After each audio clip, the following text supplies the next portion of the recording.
Hello जय हिंद नमस्कार दोस्तों, आप सभी का स्वागत है आपके अपने YouTube channel online GK free classes में। आज के इस वीडियो में हम एसएससी एमटीएस 2024 के एग्जाम के लिए रीजनिंग का तीसरा मॉक टेस्ट लेकर आए हैं, जिसके अंदर हम रीजनिंग के बहुत ही इंपॉर्टेंट क्वेश्चनों को कवर करेंगे। और ये सभी क्वेश्चन आपके एसएससी एमटीएस 2024 के एग्जाम के लिए इंपॉर्टेंट होने वाले हैं, इसलिए इस रीजनिंग के तीसरे मॉक टेस्ट को आपको कंप्लीट देखना है। और इस तीसरे मॉक टेस्ट के एंड में आपको बताना है कि आपके रीजनिंग के टोटल कितने क्वेश्चन है सही होते हैं। और आपके एग्जाम के मात्र 15 दिन शेष बचे हैं, तो हम क्या करेंगे, 15 दिन तक लगातार मॉक टेस्ट करवाएंगे। तो आपको कंप्लीट मॉक टेस्ट देखने हैं। इसके लिए आपको क्या करना है, इस चैनल को सब्सक्राइब करना है और साथ में बेल आइकन को प्रेस करना है, ताकि ऐसे ही मॉक टेस्ट का नोटिफिकेशन आपको सबसे पहले देखने को मिले। तो चलिए फिर शुरू करते हैं इस रीजनिंग के तीसरे मॉक टेस्ट को बिना देरी के। पहला प्रश्न है आप सभी के सामने, नीचे दिए गए विकल्पों में से उस विकल्प का चयन करें जो नीचे दिए गए विकल्पों में से प्रश्न चिन्ह के स्थान पर आएगा। यानी कि आपको बताना है कि इस प्रश्न चिन्ह के स्थान पर कौन सा विकल्प आएगा। तो जब भी आपको एग्जाम में नंबर एनालॉजी से संबंधित प्रश्न दिया जाए तो सोल्व कैसे करना है, तो यहाँ पर देखिए, सबसे पहले तो यहाँ पर आपको देखना है कि 4 से यहाँ पर 68 कैसे आया है। यानी कि जिस प्रकार से यहाँ पर 4 से 68 बना है, सेम इसी प्रकार से हम बताएंगे कि 6 से यहाँ पर क्या आएगा। तो यहाँ पर क्या लॉजिक अप्लाई किया गया है, तो वो देखिए। सबसे पहले यहाँ पर देखिए 4 से कितना बना है 68, तो कैसे बनेगा, तो यहाँ पर लॉजिक लगाया गया है क्या, 4 दिया गया है। तो सबसे पहले देखिए मेरे भाई, यहाँ पर किया गया है 4 का क्यूब। 4 का क्यूब होता है कितना, 64। और इस 64 के अंदर यदि हम इसी 4 को ऐड कर दें तो 64 और 4 कितना हो जाएगा, ये हो जाएगा मेरे भाई 68। और 68 देखिए यहाँ पर आप सभी के सामने दिया गया है। अब हम आसानी से बता सकते हैं कि 6 से यहाँ पर क्या आएगा। तो करेंगे क्या, सबसे पहले हमारे सामने कितना दिया गया है 6, और जिस प्रकार से इस 4 का क्यूब किया है, हम क्या कर देंगे, इस 6 का क्यूब कर देंगे। 6 का क्यूब आपको पता है कितना होता है, तो मेरे भाई 6 का क्यूब होता है 216। और इस 216 के अंदर हम क्या करेंगे, इसी 6 को ऐड कर देंगे। तो 216 के अंदर 6 को ऐड करेंगे तो ये हो जाएगा मेरे भाई 222। अब हमें देखना है कि किसी ऑप्शन में 222 दिया गया है, तो सर ये हमें दिया गया है ऑप्शन डी में, तो ऑप्शन डी हो जाएगा करेक्ट आंसर। यानी कि इस प्रश्न चिन्ह के स्थान पर भरा जाएगा 222। तो उम्मीद करता हूं कि ये पहला प्रश्न आपको अच्छे से क्लियर हो गया होगा। तो चलिए फिर अगला प्रश्न देखते हैं। दूसरा प्रश्न है आप सभी के सामने, दिए गए प्रश्न में संबंधित शब्द को ज्ञात कीजिए। यानी कि यहाँ पर आपको बताना है कि इस प्रश्न चिन्ह के स्थान पर कौन सा शब्द आएगा।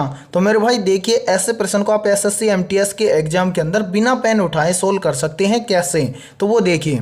सबसे पहले यहाँ पर दिया गया है दरवाजा और लकड़ी। तो यहाँ पर देखिए दरवाजा और लकड़ी कैसे लिखा गया है, तो यहाँ पर देखिए क्या रिलेशन है दरवाजा और लकड़ी में, तो हाँ सर बिल्कुल रिलेशन है। तो मेरे भाई 1 मिनट यहाँ से हटाते हैं। अब देखिए मेरे भाई, तो यहाँ पर देखिए दरवाजा और लकड़ी के अंदर आपस में क्या रिलेशन है, तो सर जो दरवाजा होता है वो लकड़ी का बना होता है। फिर देखिए यहाँ पर क्या है, कमीज। अब कमीज से यहाँ पर क्या आएगा, तो मेरे भाई कमीज किसका बना होता है, तो सर कमीज तो कपड़े का बना हुआ होता है। तो यहाँ पर देखिए किसी ऑप्शन में कपड़ा है, तो हाँ सर ऑप्शन डी में कपड़ा है, तो कपड़ा हो जाएगा करेक्ट आंसर। यानी कि इस प्रश्न चिन्ह के स्थान पर भरा जाएगा कपड़ा। तो कपड़ा आपको दिया गया है ऑप्शन डी में, ऑप्शन डी हो जाएगा करेक्ट आंसर। तो उम्मीद करता हूँ कि दूसरा प्रश्न बहुत ही बेहतर तरीके से आपको क्लियर हो गया होगा। यानी कि जिस प्रकार से दरवाजा बनाया जाता है लकड़ी से, तो कमीज बनाया जाता है कपड़ा से। ठीक है, तो फिर चलिए फिर अगला प्रश्न देखते हैं। तीसरा प्रश्न है आप सभी के सामने, नीचे दिए गए प्रश्न में प्रश्न चिन्ह के स्थान पर आने वाली लुप्त संख्या को ज्ञात कीजिए। यानी कि तीसरा प्रश्न आप सभी के सामने मिसिंग नंबर से संबंधित प्रश्न दिया गया है, और आपसे पूछा गया है कि इस प्रश्न चिन्ह के स्थान पर कौन सी संख्या आएगी। तो इस प्रश्न को हम कैसे सोल्व करेंगे एग्जाम में, तो वो देखिए मेरे भाई, सबसे पहले ऐसे प्रश्न को या तो हम सोल्व करते हैं किसमें, कॉलम में, या फिर हम इस प्रश्न को सोल्व करते हैं रो में। तो जिस तरफ आपको बड़ी संख्या दिखे उसी तरफ आपको क्या करना है, प्रश्न को सोल्व करना है। तो सबसे पहले मेरे भाई इन सभी को यहाँ से एक बार हटा देते हैं। और अब देखिए, अब हम इस प्रश्न में क्या करेंगे, इस प्रश्न चिन्ह की वैल्यू निकालेंगे। तो सबसे पहले यहाँ पर आपको देखना है कि इस पहली रो के अंदर यहाँ पर 16 कैसे आया है। फिर आपको देखना है कि इस दूसरी रो में यहाँ पर 11 कैसे आया है, यानी कि जिस प्रकार से यहाँ पर 16 और यहाँ पर 11 आया है, सेम इसी प्रकार से हम बताएंगे कि यहाँ पर क्या आएगा। तो यहाँ पर क्या लॉजिक अप्लाई किया गया है मेरे भाई, तो यहाँ पर देखिए सबसे पहले यहाँ पर देखिए यहाँ पर हमें कितना लाना है 16। तो यहाँ पर इस 25, 12 और इस 3 का हम आपस में क्या करें कि यहाँ पर 16 आ जाए। तो मेरे भाई सबसे पहले देखिए यहाँ पर क्या लॉजिक अप्लाई किया गया है। तो यहाँ पर देखिए पहली संख्या यहाँ पर कितना दिया गया है 25, और यहाँ पर देखिए दूसरी संख्या कितनी दी गई है 12। यदि हम क्या करें इस 25 में से इस 12 को घटा दें, तो यहाँ पर देखिए 25 में से यदि हम क्या करें 12 को घटा दें तो कितना बचेगा। तो सर 25 में से 12 को घटा देंगे तो कितना बचेगा, तो यहाँ पर हमारे पास बच जाएगा 13। और इस 13 के अंदर हम प्लस कर दें इस तीसरी संख्या को। तीसरी संख्या क्या है 3। तो यहाँ पर देखिए 13 में +3 करेंगे तो 13 और 3 कितना हो जाएगा 16। और 16 मेरे भाई यहाँ पर देखिए दिया गया है। अब इसी प्रकार से हम देखते हैं कि सेम इसी प्रकार से यहाँ पर 11 आ सकता है क्या। तो क्या करेंगे इस 24 में से पहले क्या करेंगे इस 18 को घटा देंगे। तो यहाँ पर देखिए 24 में से क्या कर देंगे, 24 में से हम घटा देंगे 18 को। तो 24 में से 18 को घटाएंगे तो यहाँ पर बच जाएगा कितना 6। और 6 में इस 5 को यदि हम ऐड कर दें तो 6 और 5 कितना हो जाएगा, तो 6 और 5 हो जाएगा 11। 11 यहाँ पर देखिए आप सभी के सामने यहाँ पर दिया गया है। यानी कि यहाँ पर क्या लॉजिक अप्लाई किया गया है, तो यहाँ पर देखिए पहली संख्या में से क्या किया गया है इस दूसरी संख्या को घटा दिया गया है, और जो संख्या आई उसके अंदर इस तीसरी संख्या को क्या किया गया है उसके अंदर ऐड करके लिखा गया है ये वाला 16। यही सेम लॉजिक अप्लाई किया गया है इस सेकंड पंक्ति में। तो यहाँ पर क्या किया गया है मेरे भाई, यहाँ पर देखिए इस 24 में से क्या किया गया है इस 18 को घटा दिया गया है। 24 में से 18 को घटाया कितना आया 6, और 6 में इस तीसरी संख्या 5 को ऐड कर दिया तो कितना आया 11। और 11 यहाँ पर देखिए आप सभी के सामने दिया गया है। तो अब हम आसानी से बता सकते हैं किस प्रश्न चिन्ह के स्थान पर क्या आएगा। तो क्या करेंगे सबसे पहले हम करेंगे इस 8 में से क्या करेंगे इस 3 को घटा देंगे। तो यहाँ पर देखिए मेरे भाई 8 में से क्या कर देंगे 3 को घटा देंगे। तो 8 में से 3 को घटाएंगे तो कितना बचेगा 5, और इस 5 के अंदर हम ऐड कर देंगे इस तीसरी संख्या को। तीसरी संख्या कितनी है 10 है। तो 5 के अंदर 10 को ऐड कर देंगे तो कितना बच जाएगा, यानी कि 5 के अंदर 10 को ऐड करेंगे तो बन जाएगा 15। अब हमें देखना है कि 15 किसी ऑप्शन में है। तो 15 हमें दिया गया है ऑप्शन में ए में, तो ऑप्शन ए हो जाएगा हमारा करेक्ट आंसर, यानी कि इस प्रश्न चिन्ह के स्थान पर भरा जाएगा 15। तो उम्मीद करता हूं कि ये तीसरा प्रश्न भी आपको अच्छे से क्लियर हो गया होगा। और यदि ये वीडियो आपको पसंद आ रही है तो जल्दी से एक बार इस वीडियो को लाइक कर दीजिए, और चैनल पर यदि आप पहली बार जुड़े हैं तो चैनल को कर लो सब्सक्राइब और बेल आइकन को प्रेस करना, ताकि ऐसे ही बेहतरीन क्लास का नोटिफिकेशन आपको सबसे पहले देखने को मिले। तो चलिए फिर अगला प्रश्न देखते हैं। चौथा प्रश्न है आप सभी के सामने, नीचे दिए गए प्रश्न में प्रश्न चिन्ह के स्थान पर आने वाली लुप्त संख्या को ज्ञात करें। यानी कि यहाँ पर आपको बताना है कि इस प्रश्न चिन्ह के स्थान पर कौन सी संख्या आएगी। तो इस प्रश्न को आपको क्या करना है, जल्दी से इस वीडियो को रोकना है और अपने स्तर से इस प्रश्न को सोल्व करना है, और कमेंट सेक्शन के अंदर कमेंट करना है कि इस प्रश्न चिन्ह के स्थान पर क्या आएगा। तो उम्मीद करता हूँ कि आपने इस प्रश्न को जरूर सोल्व किया होगा। तो आइए देखते हैं कि आप इस प्रश्न को कैसे सोल्व किए हैं और आपका आंसर क्या आया है। तो मेरे भाई यहाँ पर देखिए, जब भी आपको ऐसा प्रश्न एग्जाम में दिखे तो सोल्व कैसे करना है। सबसे पहले यहाँ पर आपको देखना है कि 5 से यहाँ पर 123 कैसे आया है, यानी कि यहाँ पर पता करना है कि 5 से 123 कैसे बना है। सेम फिर हम बताएंगे कि 6 से यहाँ पर क्या बनेगा। तो यहाँ पर देखिए मेरे भाई यहाँ पर क्या लॉजिक अप्लाई किया गया है। तो यहाँ पर लॉजिक लगाया गया है क्या, सबसे पहले तो किया गया है 5 का क्यूब। 5 का क्यूब कितना होता है, तो 5 का क्यूब होता है 125 है, और इस 125 में से -2 कर देंगे तो कितना बच जाएगा 123। और यहाँ पर देखिए 123 यहाँ पर आप सभी के सामने दिया गया है। अब यही सेम लॉजिक अप्लाई करेंगे 6 के अंदर और इस प्रश्न चिन्ह की वैल्यू निकालेंगे। तो यहाँ पर देखिए दिया गया है 6, और 6 का हम क्या कर देंगे क्यूब कर देंगे। 6 का क्यूब कितना होता है, 6 का क्यूब होता है सर 216, और 216 में से -2 कर देंगे तो कितना बच जाएगा, तो 216 में से -2 करेंगे तो यहाँ पर बच जाएगा 214। अब हमें देखना है कि 214 किसी ऑप्शन में है, तो 214 हमें दिया गया है ऑप्शन बी में, तो ऑप्शन बी हो जाएगा करेक्ट आंसर, यानी कि इस प्रश्न चिन्ह के स्थान पर आएगा 214। तो उम्मीद करता हूं कि चौथा प्रश्न आपको अच्छे से क्लियर हो गया होगा, और जब भी आपको ऐसा प्रश्न एग्जाम में दिखेगा तो आप आसानी से सोल्व कर लोगे। तो चलिए फिर अगला प्रश्न देखते हैं।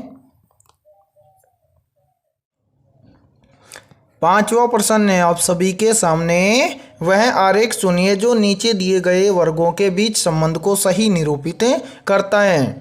यानी कि पांचवा प्रश्न आप सभी के सामने वेन आरेख से संबंधित प्रश्न दिया गया है और आपसे पूछा गया है कि सोना, कार्बन और अधातु इनके बीच का सही वेन आरेख या सही बनने वाला वेन आरेख कौन सा है। तो कैसे बनाएंगे मेरे भाई, तो सबसे पहले जब भी आपको वेन आरेख तैयार करना है तो जिन शब्दों से वेन आरेख बनाना है उन शब्दों को ध्यान से देखना है और ये पता लगाना है कि उन शब्दों के अंदर आपस में कोई रिलेशन है क्या। तो यहाँ पर देखिए मेरे भाई, यहाँ पर क्या दिया गया है, सोना, कार्बन और अधातु। तो यहाँ पर इन सभी के अंदर आपस में कोई रिलेशन है, तो हाँ सर बिल्कुल रिलेशन है। तो सबसे पहले यहाँ पर देखिए सोना क्या है, तो यहाँ पर देखिए एक मिनट हम इन सभी को क्या करते हैं, यहाँ से हटा देते हैं मेरे भाई, ठीक है। अब देखिए यहाँ पर एक एक चीज़ को हम देखेंगे। सबसे पहले क्या है, सोना। तो सोना क्या होता है, तो सर सोना क्या होता है, तो सोना एक होता है धातु, ठीक है। यहाँ तक क्लियर है, हाँ सर बिल्कुल सोना एक धातु होता है। फिर क्या है, कार्बन। कार्बन क्या होता है, कार्बन एक धातु होता है। तो यहाँ पर देखिए इसके लिए सही वेन आरेख कैसे बनेगा, तो यहाँ पर देखिए सबसे पहले क्या है, सोना, कार्बन और अधातु। तो यहाँ पर हम पहला गोला बनाएंगे किसके लिए, अधातु के लिए। तो यहाँ पर देखिए पहला गोला हमारा हो जाएगा अधातु के लिए। अब इन सोना और कार्बन इन दोनों में से अधातु कौन सा है, तो यहाँ पर देखिए मेरे भाई सोना तो क्या है, धातु है, कार्बन क्या है, अधातु है। तो कार्बन अधातु है तो अधातु के अंदर आ जाएगा। तो यहाँ पर देखिए कार्बन आ जाएगा अधातु के अंदर, ठीक है। यानी कि बाहर वाला तो हो गया अधातु और यहाँ पर ये देखिए ये क्या हो जाएगा, कार्बन। और फिर तीसरा क्या है, सोना। सोना क्या है, धातु। तो सोना धातु होने के कारण क्या हो जाएगा, इनसे अलग हो जाएगा। तो ये हो जाएगा आपका सोना और ऐसा आपका बन जाएगा सही वेन आरेख। अब आपको देखना है कि इस प्रकार का वेन आरेख आपको किस ऑप्शन के अंदर दिया गया है।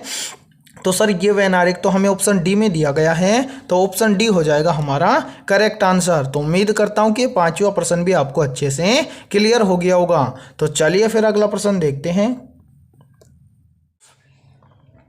छठा प्रश्न है आप सभी के सामने, यदि CAT बराबर 24 है और DOG बराबर 26 है तो टाइगर बराबर क्या होगा। यानी कि छठा प्रश्न आप सभी के सामने कोडिंग डिकोडिंग से संबंधित प्रश्न दिया गया है और ये प्रश्न बहुत ही इंपॉर्टेंट प्रश्न है। ऐसा प्रश्न काफ़ी बार एग्जाम में पूछा जाता है। तो कैसे सोल्व करेंगे ऐसे प्रश्न को, तो वो देखिए सबसे पहले यहाँ पर आपको बोला गया है कि कैट बराबर 24 है और डॉग बराबर 26 है तो टाइगर बराबर क्या होगा। सोल्व करेंगे कैसे, तो वो देखिए सबसे पहले तो यहाँ पर हमें दिया गया है कि CAT कैट बराबर क्या है, तो कैट बराबर है मेरे भाई कितना, 24। फिर देखिए आगे बोला गया है कि DOG यानी कि डॉग बराबर कितना है, यहाँ पर है मेरे भाई कितना, 26 है। और आपसे पूछा क्या गया है, पूछा गया है कि TIGER बराबर, सॉरी एक मिनट इनको यहाँ से हटाने दो भाई, साफ लिखने दो ताकि आपको भी अच्छे से समझ में आ जाए। तो यहाँ पर देखिए TIGER टाइगर बराबर क्या होगा, ये आपसे पूछा गया है। तो सबसे पहले हम यहाँ पर देखेंगे कि CAT से यहाँ पर 24 कैसे बना है। फिर हम यहाँ पर देखेंगे कि DOG से यहाँ पर 26 कैसे बना है। तो जब भी आपको अल्फ़ाबेट लेटर से संख्या ज्ञात करनी है तो करना क्या है, सबसे पहले अल्फ़ाबेट लेटर हैं उन सभी का क्या करना है, नंबरिंग करना है। जैसे यहाँ पर देखिए C है, C कितने नंबर पर आता है, C आता है अल्फ़ाबेट लेटर के अंदर 3 नंबर पर। फिर क्या है, A है, A कितने नंबर पर आता है, A आता है 1 नंबर पर। फिर क्या है T आता है मेरे भाई कितने नंबर पर, 20 नंबर पर। अब इन सभी संख्याओं से 24 कैसे बनेगा, तो यहाँ पर देखिए यदि हम क्या करें, इन सभी संख्याओं को आपस में जोड़ दें तो 3 और 1 4, 4 और 20 कितना हो जाएगा, 24। और 24 यहाँ पर देखिए आप सभी के सामने दिया गया है। अब सेम इसी प्रकार से यहाँ पर देखते हैं कि यहाँ पर भी इसी प्रकार से लिखा गया है क्या। तो यहाँ पर देखिए सबसे पहले DOG इन सभी का हम क्या करेंगे, नंबरिंग करेंगे। तो D कितने नंबर पर आता है, तो D आता है 4 नंबर पर। फिर क्या है O आता है कितने नंबर पर, 15 नंबर पर। फिर क्या है G कितने नंबर पर आता है, G आता है 7 नंबर पर। तो यहाँ पर देखिए मेरे भाई इन सभी संख्याओं को आपस में जोड़ देंगे तो 4 और 15 हो जाएगा कितना, तो सर 4 और 15 हो जाएगा 19, 19 और 7 कितना हो जाएगा 26। यानी कि इन सभी को भी ऐड किया तो कितना आया 26 और 26 यहाँ पर देखिए दिया गया है। अब सेम इसी प्रकार से हम आसानी से बता सकते हैं कि TIGER टाइगर बराबर क्या होगा। होगा, करना क्या है यहाँ पर देखिए, सबसे पहले यहाँ पर टाइगर शब्द के अंदर जितने भी लेटर हैं इन सभी का हम नंबर करेंगे। सबसे पहले क्या है टी, टी अल्फ़ाबेट लेटर के अंदर आता है मेरे भाई 20 नंबर पर। फिर क्या है आई, आई आता है अल्फ़ाबेट लेटर के अंदर 9 नंबर पर। फिर क्या है जी, जी कितने नंबर पर आता है, जी आता है अल्फ़ाबेट लेटर के अंदर 7 नंबर पर। फिर क्या है ई, ई कितने नंबर पर आता है, ई आता है 5 नंबर पर। फिर कितना है आर, आर है, आर आता है अल्फ़ाबेट लेटर के अंदर 18 नंबर पर। अब यहाँ पर देखिए इन सभी को यदि हम आपस में जोड़ दें यहाँ पर तो कितना बनेगा, तो यहाँ पर देखिए मेरे भाई यहाँ पर 20 और 9 कितना हो जाएगा 29, 29 और 7 कितना हो जाएगा, तो 29 और 7 हो जाएगा 36, 36 और 5 कितना हो जाएगा 41, 41 और 18 कितना हो जाएगा 59। तो यहाँ पर इन सभी को हम जोड़ देंगे तो यहाँ पर कितना आ जाएगा 59। अब हमें देखना है कि 59 किसी ऑप्शन में है, तो सर 59 हमें दिया गया है ऑप्शन डी में, तो ऑप्शन डी हो जाएगा करेक्ट आंसर। तो उम्मीद करता हूँ कि छठा प्रश्न भी आपको अच्छे से क्लियर हो गया होगा। यानी कि इसमें देखिए यदि कैट बराबर लिखा जाता है 24 और डॉग बराबर लिखा जाता है 26, तो टाइगर बराबर लिखा जाएगा कितना 59। ठीक है, इस प्रकार से ऐसे प्रश्न को आपको क्या करना है, सोल्व करना है। तो समझ में आ गया ये प्रश्न, तो इस वीडियो को जल्दी से एक बार लाइक कर दो। और चलिए फिर अगला प्रश्न देखते हैं। 7वां प्रश्न है आप सभी के सामने, दी गई आकृति में जेड युक्त फलक के विपरीत क्या होगा। यानी कि यहाँ पर आप सभी के सामने जो ये 7वां प्रश्न दिया गया है, ये खुले डाइस से संबंधित प्रश्न आप सभी के सामने दिया गया है और पूछा गया है कि जेड के विपरीत कौन सा लेटर होगा। तो कैसे फाइंड आउट करेंगे, तो वो देखिए, जब भी आपको ऐसा प्रश्न दिखे एग्जाम में तो सोल्व कैसे करना है, तो खुले पासे में एक दूसरे का विपरीत कैसे ज्ञात करते हैं, तो वो देखिए। जैसे यहाँ पर देखिए सबसे पहले यहाँ पर एन है, तो एन का विपरीत क्या होगा, तो एक लेटर छोड़कर अगला लेटर आपको देखना है। तो एन का विपरीत हो जाएगा मेरे भाई क्या, एस। तो यहाँ पर हम लिख लेते हैं एन के विपरीत क्या हो जाएगा, एस। ठीक है, सेम इसी प्रकार से यदि पूछ ले कि एस का विपरीत क्या होगा, तो एस का विपरीत होगा एन। ठीक है, तो यहाँ पर ये एक दूसरे के क्या होंगे, विपरीत होंगे। फिर इसी प्रकार से यहाँ पर देखिए टी के विपरीत क्या हो जाएगा, आर हो जाएगा, और आर के विपरीत क्या हो जाएगा, टी हो जाएगा। तो यहाँ पर देखिए हम लिखेंगे क्या, टी। ठीक है मेरे भाई, क्या लिख देंगे, टी, और टी के विपरीत क्या है, आर है। तो यहाँ पर देखिए ये एक दूसरे के क्या हो जाएंगे, विपरीत हो जाएंगे। अब क्या बच गया, जेड बच गया और के बच गया। तो जेड का विपरीत हो जाएगा के और के का विपरीत हो जाएगा जेड। तो यहाँ पर हम लिख देंगे जेड के विपरीत हो जाएगा क्या, के। और हमसे पूछा क्या गया है, पूछा गया है कि जेड युक्त फलक के विपरीत क्या होगा। तो जेड के विपरीत क्या होगा मेरे भाई, के होगा। अब आपको देखना है कि के किसी ऑप्शन में है, तो हाँ सर के हमें दिया गया है ऑप्शन सी में, तो ऑप्शन सी हो जाएगा हमारा करेक्ट आंसर। यदि यहाँ पर पूछ लेता कि दी गई आकृति में एन के विपरीत क्या होगा, तो मेरे भाई एन के विपरीत होगा क्या, एस। पूछ लेता कि एस के विपरीत क्या होगा, तो एस के विपरीत होगा एन। फिर देखिए मान लीजिए कुछ भी पूछ लेता, यहाँ पर पूछ लेता कि आर के विपरीत क्या होगा, तो आर के विपरीत होगा टी, टी के विपरीत होगा आर। इस प्रकार से क्या करना होता है, ऐसे प्रश्न को सोल्व करना होता है। पूछा गया है कि जेड के विपरीत क्या होगा, तो मेरे भाई यहाँ पर देखिए जेड के विपरीत क्या दिया गया है, के। तो यहाँ पर हो जाएगा जेड के विपरीत के, और ये के हमें दिया गया है ऑप्शन सी में, तो ऑप्शन सी हो जाएगा करेक्ट आंसर। तो उम्मीद करता हूँ कि 7वां प्रश्न भी आपको बहुत अच्छे से क्लियर हो गया होगा। तो चलिए फिर अगला प्रश्न देखते हैं। 8वां प्रश्न है आप सभी के सामने, यदि 32 गुना 5 बराबर 25 और 19 गुना 4 बराबर 40 हो तो 54 गुना 3 बराबर क्या होगा। तो मेरे भाई देखिए ऐसे प्रश्न को आप एग्जाम में कैसे सोल्व करेंगे। देखिए बोला गया है कि यदि 32 गुना 5 बराबर कितना है, 25 है, और 19 गुना 4 बराबर 40 हो तो 54 गुना 3 बराबर क्या होगा। सोल्व कैसे करेंगे वो देखिए। सबसे पहले यहाँ पर हमें देखना है कि यहाँ पर 32 गुना 5 बराबर 25 कैसे होगा। ठीक है, सेम इसी प्रकार से यहाँ पर आगे देखेंगे। आगे है 19 गुना 4 बराबर 40, तो यहाँ पर देखेंगे कि 19 गुना 4 बराबर 40 कैसे होगा। तो यहाँ पर देखिए क्या लॉजिक अप्लाई किया गया है मेरे भाई यहाँ पर है, तो वो देखिए। सबसे पहले यहाँ पर देखिए ये 32 किन किन संख्याओं से मिलकर बना है, तो 32 मिलकर बना है 3 और 2 से। यदि हम इन दोनों संख्याओं को आपस में जोड़ दें तो 3 और 2 कितना हो जाएगा, 5, और यहाँ पर कितना बच जाएगा, गुणा बच जाएगा, आगे कितना है 5। तो इन दोनों संख्याओं को यदि हम आपस में गुणा कर दें तो 5 गुणा 5 कितना हो जाएगा, 25। ठीक है, और 25 यहाँ पर देखिए दिया गया है। सेम इसी प्रकार से यहाँ पर आगे देखते हैं। यहाँ पर देखिए 19 दिया गया है, तो ये किन किन संख्याओं से मिलकर बना है, ये मिलकर बना है 1 और 9 से। यदि हम इन दोनों संख्याओं को आपस में जोड़ दें तो 1 और 9 कितना हो जाएगा, 10 से। आगे कितना है 49, तो 10 और 4 को आपस में गुणा कर देंगे तो कितना आ जाएगा 40, और 40 यहाँ पर देखिए मेरे भाई दिया गया है। यानी कि यहाँ पर देखिए अब आप आसानी से बता सकते हो कि 54 और 54 गुणा 3 बराबर क्या होगा। करेंगे क्या, सबसे पहले यहाँ पर लिखेंगे 54 गुणा में 3 बराबर क्या होगा। ठीक है, तो करेंगे क्या, जैसे यहाँ पर 32 के दोनों अंकों को आपस में जोड़ दिया, 19 के दोनों अंकों को आपस में जोड़ दिया, तो यहाँ पर हम 54 के दोनों अंकों को आपस में जोड़ देंगे। तो 54 के दोनों अंकों को आपस में जोड़ेंगे तो 5 और 4 कितना हो जाएगा मेरे भाई 9, और फिर आगे कितना बच जाएगा, आगे बच जाएगा गुणा में 3। तो यहाँ पर देखिए 9 3 कितना हो जाएगा 27। अब हमें देखना है कि 27 किसी ऑप्शन में है, तो यहाँ पर देखिए सर 27 हमें दिया गया है ऑप्शन सी में, तो ऑप्शन सी हो जाएगा करेक्ट आंसर। यानी कि 32 गुणा 5 बराबर 25 और 19 गुणा 4 बराबर 40 हो, तो 54 गुणा 3 बराबर कितना होगा, तो यहाँ पर 54 गुणा 3 बराबर हो जाएगा 27। तो उम्मीद करता हूँ कि 8वां प्रश्न भी आपको बहुत अच्छे से क्लियर हो गया होगा। तो चलिए फिर अगला प्रश्न देखते हैं भाई। चलो 9वां प्रश्न है आप सभी के सामने। हरि पूर्व की ओर मुंह करके खड़ा है, वह अपने दाएं मुड़कर 50 मीटर चलता है और फिर वह अपने बाएं ओर मुड़कर 50 मीटर चलता है। इसके बाद में वह अपने दाएं ओर मुड़कर 50 मीटर चलता है, फिर वह अपने दाएं मुड़कर 100 मीटर चलता है, तो वह इस समय अपने आरंभिक स्थल से किस दिशा में होगा। यानी कि 9वां प्रश्न आप सभी के सामने दिशा परीक्षण से संबंधित प्रश्न दिया गया है। तो ऐसे प्रश्न को आप एग्जाम में कैसे सोल्व करोगे, तो वो देखिए सबसे पहले तो आपको दिशाओं का ज्ञान होना चाहिए कि कौन सी दिशा किस तरफ होती है। तो यहाँ पर देखिए हम छोटा सा एक डायग्राम बना लेते हैं इस तरह से। तो यहाँ पर देखिए मेरे भाई ऊपर की ओर कौन सी दिशा होती है, तो यहाँ पर होती है उत्तर दिशा। जस्ट इसके नीचे कौन सी दिशा होती है, तो यहाँ पर होती है दक्षिण दिशा। ठीक है, यहाँ पर देखिए इस तरफ होती है कौन सी, पूर्व दिशा। फिर इस तरफ कौन सी दिशा हो जाएगी, तो यहाँ पर हो जाएगी पश्चिम दिशा। अब यहाँ पर आपको क्या करना है, इस प्रश्न को सोल्व करना है, तो प्रश्न के अकॉर्डिंग आपको चलना है।